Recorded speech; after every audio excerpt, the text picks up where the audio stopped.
short and sweet wins the day. So the shorter a message can be and more to the point, the better.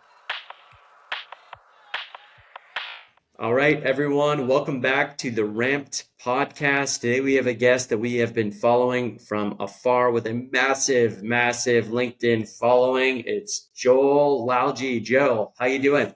I'm good, Danny. How are you? I am doing well. So we want to dig into strategies and tips and tricks on the job search. I know you have tons of those, but before we get started, we have to ask, who is Joel Lalgee? Who is Joel Lalgee? It's a good question. I'm primarily based in the recruitment industry. I've kind of bounced around a couple of different functions. I've been an agency recruiter. I've spent time coaching agency recruitment teams and internal recruitment teams on like how to use social media to build up their brand. Like you mentioned, I got pretty big following on LinkedIn, similar size following on TikTok as well. That's something that's happened over the last year or so. And then I run a couple of podcasts within the space, one that's really focused on agency recruiters, and then the other podcast is really focused on internal recruiting, tech within the recruitment space, a big focus on AI. And then for work, I do some recruiting, I do some like brand partnership stuff, I do some consulting. So it's kind of a mixed bag, but I've been in the space for about a decade. And I honestly just love, it sounds so embarrassing to say, but I genuinely love recruitment. It's like all I talk about. I don't know what it is I love about it other than the fact that it's just super unpredictable. And I think out of everything, every kind of field you could get into, recruiting it's so unpredictable because it's so people focused and everybody has a different perspective. There's so many opinions out there. And yeah, so it's a unique field to be into. And I feel like it's the type of field where it's really confusing for job seekers in particular from the outside. And I think a lot of that's just to do with, again, how recruiters brand themselves, how they put themselves out there. It creates a lot of confusion for job seekers. So love getting in front of the job seeker audience like you have and kind of giving tips and insights. Just love it. I love every aspect of it. Sweet. Well, I'm pumped to hear that because our audience will gain a ton from this episode. I'm positive about that. So Let's jump in. I noticed the sign in the background, the realist recruiter. So I'm hopeful you keep it real with us and our job seekers because they are craving some of that information. Let's start with kind of the high level and then we'll go down into some of the weeds and the tactics. From a high level, what are you seeing in the job market today and how do folks navigate the current trends and the current, let's call it, tumultuousness of the job market at a macro level? Yeah, look, the job market, at least for probably the bulk of your audience, which I'm assuming they're looking at like the corporate white collar jobs, the job market's brutal. And like I see it with the recruitment community because that's my big community. I'm really tied into the recruitment community. There are a lot of recruiters who are on the job market right now. And why that matters is because when there's a lot of recruiters on the job market and a lot of recruiters are having problems finding a recruiting job, it means that not a lot of demand for their services. And what do recruiters do? They're involved in the hiring process. So what I'm seeing is a lot of companies that are not looking to grow right now. If anything, we're still in that environment where companies are looking to cut costs, and everybody knows the easiest way to cut costs is to, unfortunately, cut employees, right? And look at where can we save, which departments can we get the same amount of work done with less people, or even at times more done with less people if we've got the right tools in place. So I think what I've seen really for the last 18 months, I haven't really spoken to that many people in the recruitment field or really just any kind of business setting that are really excited about 2023 and really, really excited about the future. I think overall, obviously there's different certain industries which might still be doing well in this industry, right? Or in this environment. But on the whole, there's not been that much optimism. And when there's not optimism in the market, hiring definitely doesn't happen. And so I think for job seekers, we're hearing about it all the time, right? Candidate experience is at an all-time low. There's more ghosting. There's more applicants than ever. It's getting harder and harder to stand out. And I think there's a ton of frustration if you're on the job market right now. So seeing that. And then in the news, what we're seeing is I think there's so many articles that will paint, pick like the wrong picture. So for example, in September, the jobs report came out and they're like, yeah, 300,000 new jobs got added.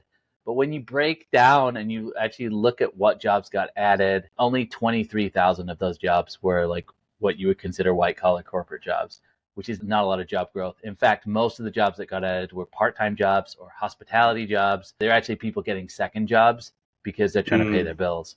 So I think when you see headlines like that, it can be really, really confusing as a job seeker. Another one that gets thrown out there a lot is, well, we've got all-time, unemployment's an all-time low. But when you look at what that number actually represents, it doesn't represent how many people are unemployed. It just represents people who are actively on the job market. So they're applying the job. It doesn't include people who've given up. It doesn't include people who have just decided, you know what, I'm going to stop working. So I think when you see those kind of headlines as a job seeker, it can be really confusing. You think, well, why am I having such a tough time? And so you got to step back sometimes and look, like, what do these numbers represent? And look past the headline, if that makes sense. So those are the two big things that I'm seeing. Yep, that makes sense. So we see the same. Obviously, there's a lot of job seeker pain right now, and it comes in different forms. Some have been working at their job search for months, and some have been newly either laid off or let go for unfortunate reasons with a company. I'm curious to know, and we have tons of perspectives on this, but I'm curious to know, how do you instruct or how do you guide job seekers today to get back out there, to stand out in their interview process or stand out in their application process? There's just so much info out there, and it's hard to filter through what's the right thing to do. What are you seeing, and how do you take action as a job seeker? Yeah, I think number one, I coach job seekers all the time. Look at who's giving the advice. Okay. And so if you look at somebody who's giving advice on a platform like TikTok, for example, I'm pretty active on TikTok. Sometimes you need to take a step back. You need to look, what is the actual person's background? And I'm going to throw this out there. If somebody's never been in a hiring manager position and they've never been involved in recruitment, I don't know necessarily why you would take advice from someone like that. So I think you got to look at who's giving the advice. What have they professionally done that would back up that they would have any understanding of what a hiring process looks like, what recruiters care about. So I think for job seekers, it's really guarding your mind. Second thing that I always advise job seekers to do is to, before you start throwing out your resume, you really do need to make sure that your resume is leading with your accomplishments rather than just describing what tasks and responsibilities you have. Making sure that your LinkedIn and your resume, that all the dates are lined up. We kind of just started that basic part, like making sure that you have a good resume, and then realizing that it's okay if you need to switch things up down the line with your resume. Like I think a lot of people think the resume they have is the resume that they need to stick with, right? So they apply to hundreds and hundreds of jobs and don't hear anything back. My advice is, once you've applied to 200 to 400 jobs, which is typically what you have to apply for nowadays to get one or two responses, if you are getting zero response, you need to go back to the drawing board quickly, and you need to look at your resume. Okay.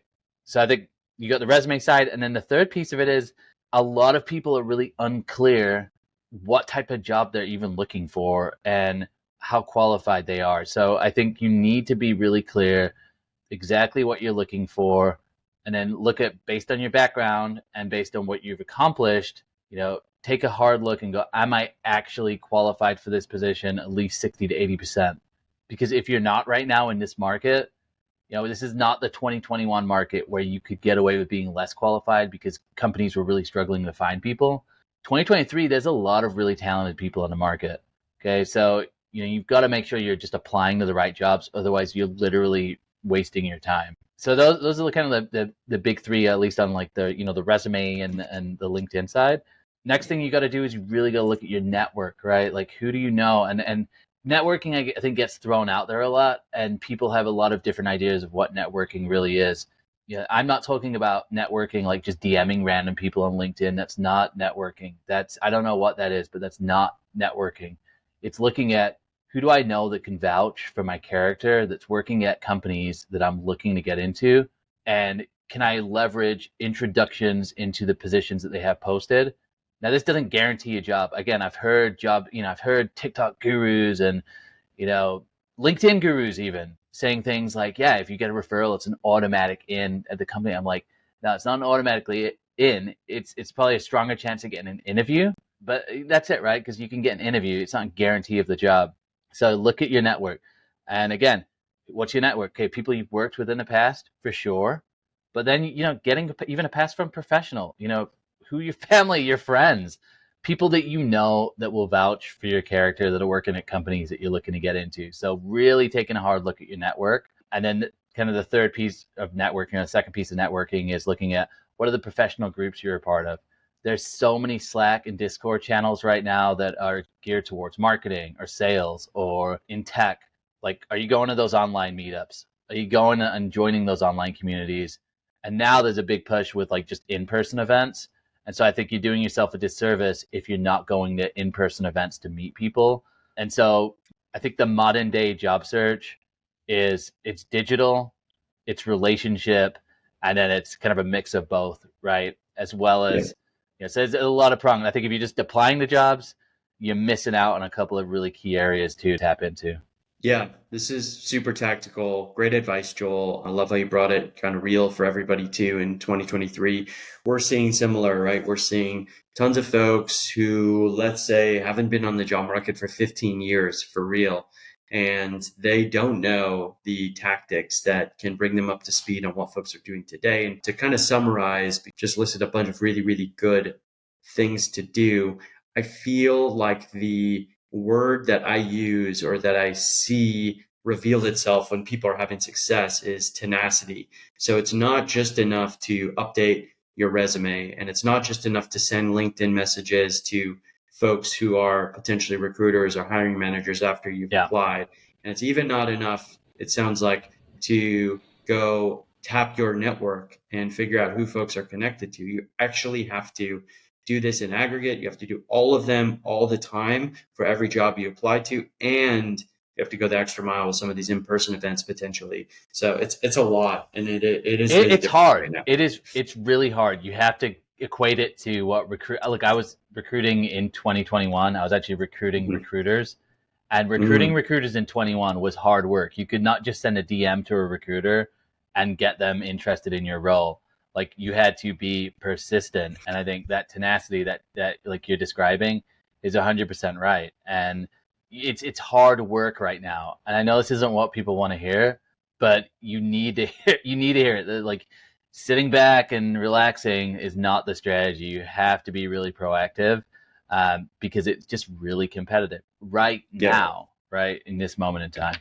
Yep. You're 100% right. Let's move from kind of the high level to more the tactical and move on in the interview process. So let's say you're somebody who's got that original interview lined up with a recruiter, someone like you potentially. What are the things that you want to hear from a job seeker on that first call that helps you say, okay, I'm unlocking the door to the hiring manager or the next step in the process? Yeah. So I think, when we look at what a screening call with a recruiter, there's three major goals that they're trying to figure out. They're trying to figure out, number one, if you're affordable. So if you're not having a conversation around salary with a recruiter initially, they are not doing a good job as a recruiter, because this is where you start to waste time. All right. So going into that call, you need to have a clear expectation of what you're targeting. And I'm not talking about what you've made in the past or what you're making now. You need to know what you're targeting. And when you give that amount, you give it in the range. Now, I've heard a lot of, again, TikTok gurus, LinkedIn gurus saying, ask the question, what's your budget, blah, blah, blah, blah, blah. Okay, when you start playing games with these things, it's just a waste of time, because at the end of the day, you're not having a full negotiation here. You're literally trying to figure out, is what I'm targeting in line with what this company is wanting to pay? It's a time saving, you're not negotiating a full offer here, right? Because it's a screening call. So as you go throughout the process, you should be talking about salary throughout the process, because you're going to learn new things about the position. So just understanding that in this first call, they're trying to figure out, are you affordable? Next thing they're trying to figure out is, are you genuinely interested? Okay, so this is why they ask questions like, what do you know about the company? Why do you want to work for us? And these are just some basic questions. But the last thing hiring managers want to see is somebody that has no idea what the company does and what the position is. So again, it's a screening call. Recruiters are trying to narrow down all the applicants and trying to get the top 5 to 10, whatever that number is that they've determined that they need to find, so they can present to the hiring managers. They're trying to save hiring manager time. So are you interested? Why do you want to work at the company? What do you know about the company? And then are you qualified? Okay, so those are the three objectives: qualification, interest, and affordability. And with the qualification, that's when they're going to dig into your, experience. They'll start asking potentially questions around, tell me about a project that you worked on, or tell me what your biggest accomplishment is. Tell me something you're proud of. So that first call, as a job seeker, you need to know, number one, what is the salary that I'm targeting on? And you don't want to say something like, well, based on my research, dumb thing to say, because that just shows that you actually don't know your value. You just say, I'm targeting 110 to 130 and leave it at that. Maybe obviously there's other things like equity that you can kind of highlight in there. Then you want to know about the company. So what industry are they in? Are they privately owned? Are they a public company? Are they a big player, small player? Any kind of PR that you can find out about the company, like the projects that they're working on. Okay, you want to know about that. And then you want to know about the role. So again, what types of projects could you potentially be working on? Do you know about how big the team is? What do you know based on the job description? So have those three areas down. That's going to prepare you well for that first screening call. Super cool. All right. I like that a lot. If you would be all right with it, the question that most of our job seekers have the toughest time with today still is the catch-all at the beginning of really any interview, but specific with the recruiter. It's the tell me about yourself, or something like walk me through your resume, right? What are you expecting out of somebody during that question, and how can somebody really win you over or win the step over when they answer that type of question? Yeah, absolutely. Look, I think number one with this question, the worst thing that you can do is just have like a 5-minute ramble about your life and your personal stuff that you've got going on. I think what you really need to focus on is like, what are your major accomplishments? So what are the things that you're most proud of, and tie that into the current position that you're applying for. So that's what they're really looking for. They're looking for you to talk about yourself professionally, about what you've accomplished, about what you're passionate about, what your mission is, and then demonstrate that you've done some research in the company and you kind of know what their mission is, the projects they're working on. So this is your opportunity. I think of it as like an elevator speech, or an elevator pitch, whatever they call it. 30 seconds to 2 minutes to quickly look at what's your recent history, what are the recent projects you've worked on, and what are you passionate and excited about, and then how that is in line with what you've seen about the company. So, high level, biggest accomplishment, what you're passionate about, and how that work and what you've done is going to translate in the success for the role that you're applying for or the company that you're looking to work with. Yep. Amazing. Okay. Let's move on from job interview tactics to a few quick hitters. So I'm going to ask you right now 3 things about the job process that you see folks doing incorrectly, and then I want to know your honest opinion on them. So the first is, tell me about your biggest pet peeve from job seekers when they reach out to you or meet with you. Yeah, look, I think a big one that I see a lot is people just are not clear on what they're looking for. And it's really for, so they'll say things like, yeah, I'm open to anything, or yeah, I'm not really sure. Like, I could be open to this, could be open to that. So I think as much as you can, and I get it, you want to have a couple of options, right? You don't want to necessarily be closed-minded, but I do actually think it shows a lack of the value that you're going to bring and what you're looking for if you can't answer clearly, like, this is exactly what I'm looking for. So I think when you get into those conversations with recruiters, you have to be as clear as you can, what you're actually looking for. And then moving from that one, here's something that we get tons and tons of asks on. Tell me what type of, and if there is none, what type of LinkedIn message you get from a job seeker post-application that you just can't stand. In general, I can't stand really long messages. Okay, so this isn't just from job seekers, it's just from anybody. It's for like all the people who are looking to grow their sales career on platforms like LinkedIn. Short and sweet wins the day. Okay, so the shorter a message can be and more to the point, the better. Okay, so for example, if I'm reaching out to you, Danny, I say, hey, Danny, it's Joel. Okay, irrelevant. I can see that it's you. I see your profile. I see your name above. But then also, like, trying to tell too much of a story through the DM, and again, this is a tough one right now because we're in a market where it's really tough market. Okay. What I found is that a lot of people, they think they're more qualified than maybe the hiring manager thinks that they're qualified. And let me just give you one insight into what hiring managers are looking for. And this is from working with hundreds of hiring managers, thousands of hiring managers. They usually want somebody who's already doing the job at one of their competitors. It's called a lateral move. And as recruiters, especially agency recruiters, we're always trying to convince them on like, maybe look for someone who's ready for a promotion because they're more likely to, want to come and work for you. But 99% of the time, it's like, yeah, it'd be great if we could get somebody doing this position at a competitor, because for them, it's less risk. They already know the person's doing the job, and it's less training. Okay, so unless you're that person, I honestly even think reaching out and following up, it can be, I'm not saying you shouldn't do it, but it can be kind of like a pointless exercise, and the response rate can be low, right? So if you are going to send those messages, short and sweet, be specific. Here's the job I applied to. I think I'd be a great fit for it.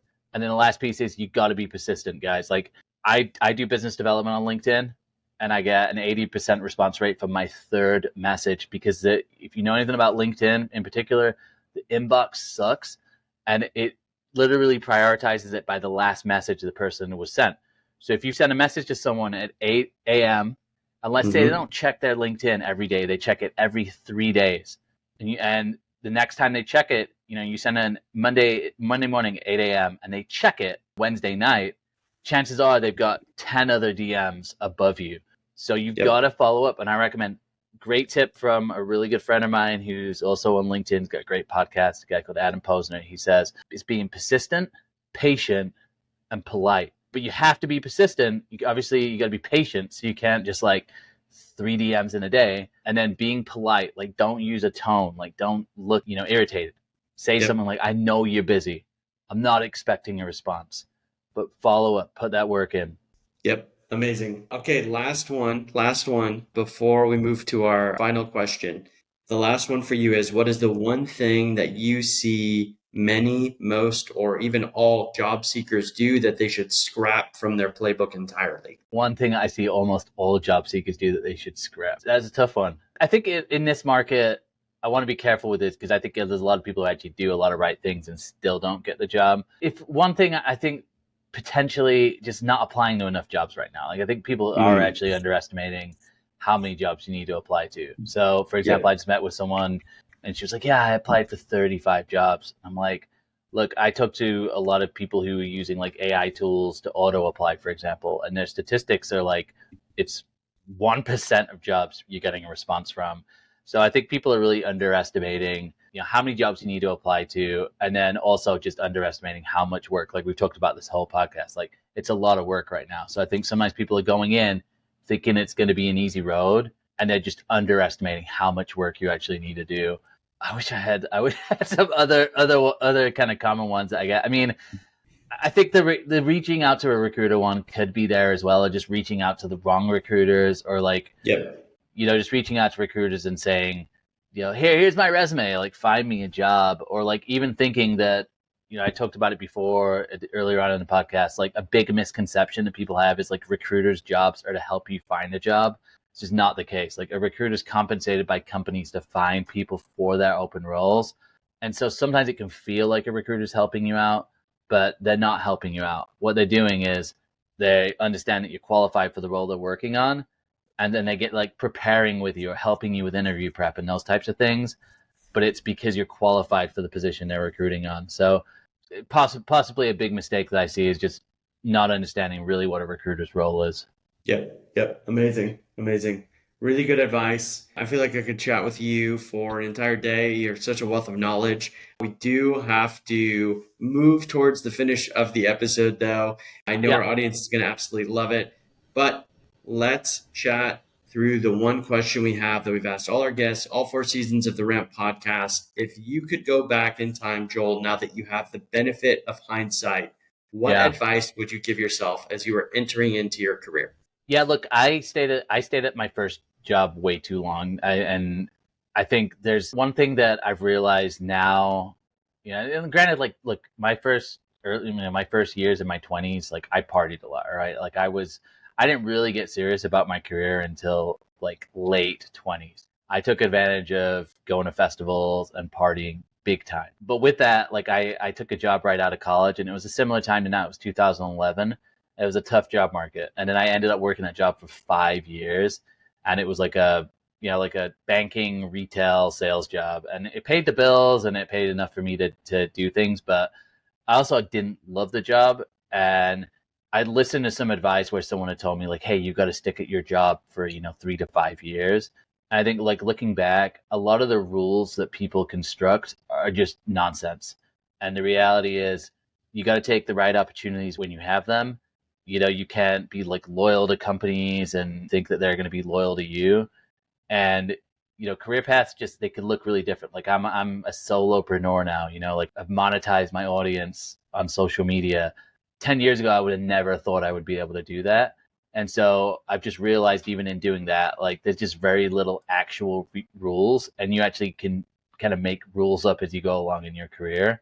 So that'd be number one. And number two, just network, man. Just like get to know as many people as you can in your field, and as much as you can, like don't don't just network when you need a job or when you need something. Like just always be networking and meeting people and going to those meetups. And if it's uncomfortable, that's okay. I think it's uncomfortable for most people at the beginning, but if you can get comfortable with that and network online, in person, it really does open up a lot more opportunities than if you don't.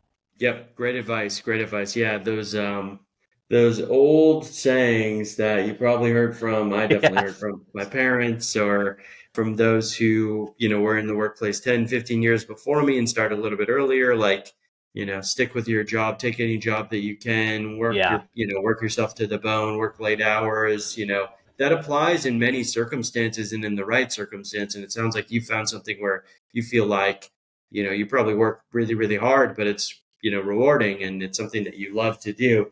But when you're stuck in a situation where you don't love it, working yourself to the bone or being the last person in the office, like there may just not be upside for you. You don't know what it is until you try it. So it's good to try. But if you feel in your body like this is just the wrong fit, I can't do this anymore. Like you got to make a change. It's not good for your health. It's not good for your career either.